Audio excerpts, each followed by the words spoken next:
बीमार पड़ गए। गंगा मैया नहा के आए ना तो ठंडी लग गई, सो बीमार पड़ गए। सोचा चले जाएंगे। ठाकुर जी ने कहा अरे राम राम राम राम, हमारे इतने प्यारे जजमान बीमार पड़ गए हैं। अब बीमार यदि वो पड़े हैं तो मुलाकात किए बिना जाना अच्छा नहीं लगता। हम यहीं पर इंतजार कर रहे हैं, वो उठेंगे ना, हम मिल के ही तब उनसे जाएंगे। किसी बीमार व्यक्ति से बिना मिले जाना अच्छा नहीं लगता। अब सुबह से शाम हो गई, शाम से रात होने को है। सिठानी ने जाकर कहा सेठ जी से, अरे एक धेले की तो बात है, दे के छुट्टी करो ना। पंडा जी डेरा जमा के बैठ गए हैं, अब भोजन पानी की व्यवस्था करूं मैं। सेठ जी ने कहा एक धेला यदि दे दिया ना तो इधर धेला गया, इधर मैं गया। ये जो सज धज के बैठी हो सब खत्म हो जाएगा, नहीं दे सकता, मर जाऊंगा देते ही। अब जब सुबह की वेला हो गई, सेठ जी को लगा कि चले जाएंगे। ठाकुर जी ने कहा सेठ जी के स्वास्थ्य में कुछ सुधार आया सिठानी जी, अब ठीक है कि नहीं ठीक है? अब सिठानी क्या बोले, सिठानी फिर अंदर गई, पूछ रहे हैं बताओ क्या कहें। सेठ ने कहा जाकर कह दो पंडा जी से कि रात भर में सेठ जी की हालत इतनी बिगड़ी कि सेठ जी मर गए, सिधार गए, स्वर्ग सिधार गए सेठ जी, जाकर कह दो।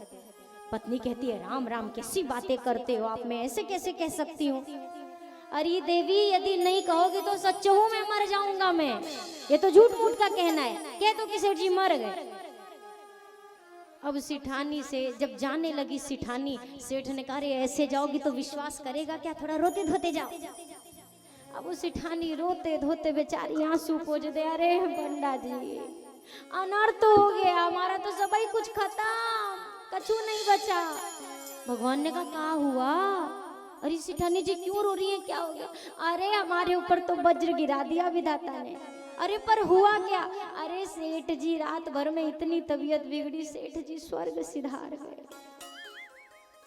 लगा कि अब चले जाएंगे, जब देने वाला जजमान ही नहीं रहा तो कौन सी दक्षिणा और कौन सा संकल्प। सेठ जी तो ये सोच के बैठे थे। ठाकुर जी ने कहा हे विधाता क्या हो गया, कल अच्छे खासे मेरे साथ थे, बताओ आज क्या से क्या हो गया। सिठानी को लगा ये चट्ट से पट्ट से जाएं तब हम अंदर जाएं, ये सब कितना रोएंगे धोएंगे हम।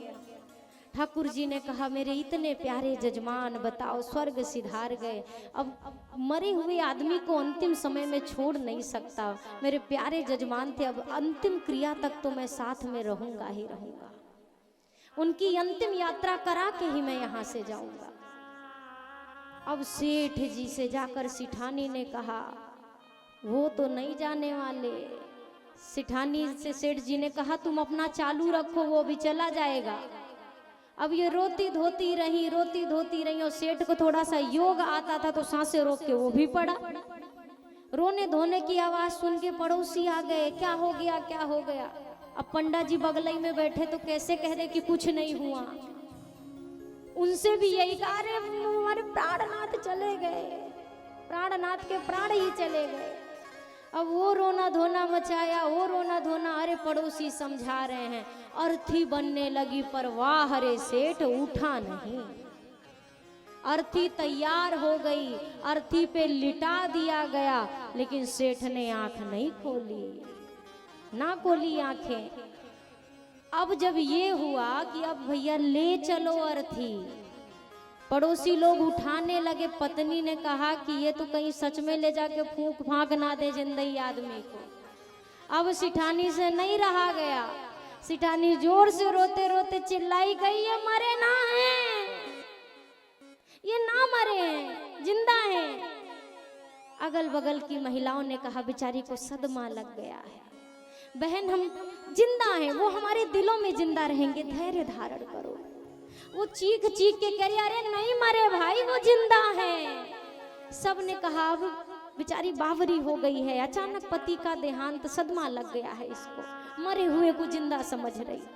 उसकी एक ने नहीं सुनी, पकड़ के बिठा दिया, अर्थी उठा ली, लेके चल दी। राम नाम सत्य है, राम नाम सत्य है। भगवान भी पीछे पीछे चले जा रहे, भगवान भी सोच रहे हैं आज किससे पाला पड़ा है। चिता तैयार हो गई, चिता पे सेठ को लिटा दिया गया। परवाह रे सेठ अभी भी आंख नहीं खोली, आंख नहीं खोली। भगवान ने कहा ये बंदा मर जाएगा पर एक धेला देगा नहीं। ठाकुर अब केवल इतनी ही रस्म बाकी है कि अग्नि छुआना भर बाकी है चिता में, बाकी सब कुछ कर्म हो चुका है, बस जलाना ही बाकी है। ठाकुर जी जैसे ही जलाने जा रहे थे, ठाकुर जी ने कहा भैया थोड़ा ठहरो ठहरो, हमारे बड़े प्यारे जजमान थे तो हम इनके कान में कुछ मंत्र बोलना चाहते हैं कि इनका उद्धार हो जाएगा। कान में जाकर ठाकुर जी ने सेठ जी से कहा, सेठ जी मैं कोई पंडा वंडा नहीं हूँ, आया हूँ वैकुंठ से तुम हित नाता जोड़। मैं ना पंडा नहीं हूँ, वैकुंठ से आया हूँ, वैकुंठाधिपति हूँ। सेठ ने सोचा अरे भगवान आए हैं क्या, आंख खोली और जैसे आंख खोल के देखी सामने पंडित जी, फिर आंख बंद कर लीजिए तो वही है, फिर आंख बंद कर ली। भगवान मुस्कुराए, भगवान ने कहा अरे आंख ना बंद करो, हम सही में वही है और तुम्हारे और कोई तो कर्म से नहीं, लेकिन ये जो तुमने आज किया हम इतने प्रसन्न हैं कि कछु मांग ले हमसे, हम बड़े खुश हो गए आज तुमसे। सेठ ने कहा देखो सरकार, हमें आपका कुछ नहीं चाहिए, लेकिन आप भी वादा करो कि आप हमारा कुछ नहीं लोगे। सेठ ने कहा, भगवान ने कहा कि आया हूँ वैकुंठ से तुम हित नाता जोड़, सेठ जी कुछ मांग लो। तो सेठ कहता है अरे और कछु नहीं चाहिए, बस वो धेला दीजिए छोड़। वो जो एक धेले का संकल्प कराया है वही भर छोड़ दो, बाकी हमें आपसे कछु चाहिए वही है नहीं।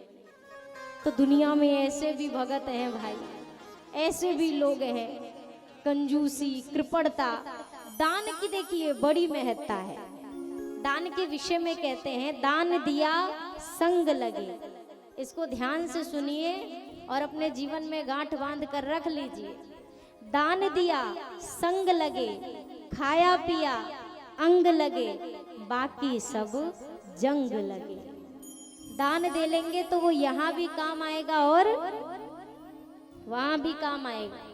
और जब दान नहीं देते बनता तो खा पी लेता है इंसान, कम से कम इतना अपने शरीर पे लगा लेता है तो वो शरीर में लगता है।